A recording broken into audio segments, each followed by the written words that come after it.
దేవుని పరిశుద్ధ నామమునకు స్తోత్రం కలుగును గాక. అందరూ బాగున్నారా? ప్రతిరోజు వాక్యాలు వింటున్నారా? దేవుడు మిమ్మల్ని తప్పకుండా దీవించును గాక. నేను మీ పాస్టర్ హెప్సిబా స్వాతి. వాక్యాన్ని చూద్దాం.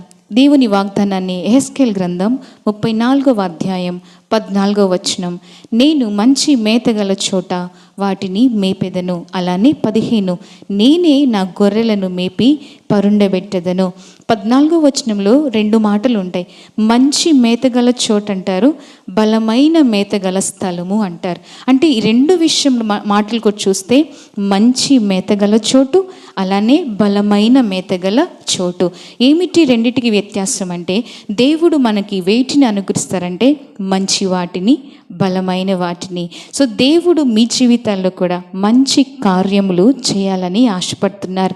బలమైన కార్యములు, సంతోషమునిచ్చే కార్యములు చేయాలని ఆశపడుతున్నారు. మీరు చాలా విజ్ఞాపనలు దేవుని దగ్గర పెడుతున్నారు కదా, ప్రతిరోజు ప్రార్థిస్తున్నారు కదా.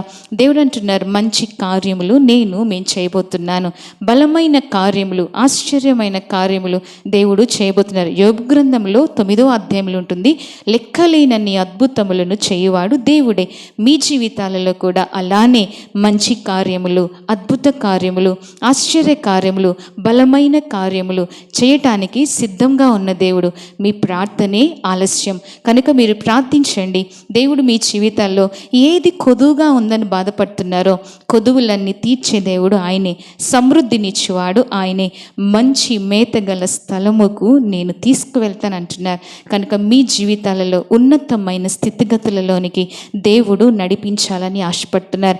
అటు దీవెన ఎవ్వరూ పోగొట్టుకొనకుండగా ప్రార్థన చేయండి. ప్రవ్వా, మంచి మేతగల స్థలములో మేపుతానన్నావు, బలమైన మేతగల స్థలమునకు తీసుకువెళ్తాన్నావు. మా స్థితిగతులు ఇవి, మా పరిస్థితులు ఇవి, మమ్మల్ని ఉన్నతమైన స్థితికి, సమృద్ధి కలిగిన స్థితిలోనికి తీసుకువెళ్ళమని ప్రార్థిస్తారా? ప్రార్థించండి. దేవుడు మిమ్మల్ని దీవిస్తాడు. అటు కృప, అటు దీవెన మీకు, మీ కుటుంబములకు దేవుడు అనుగ్రహించును గాక. ఆమేన్. God bless you.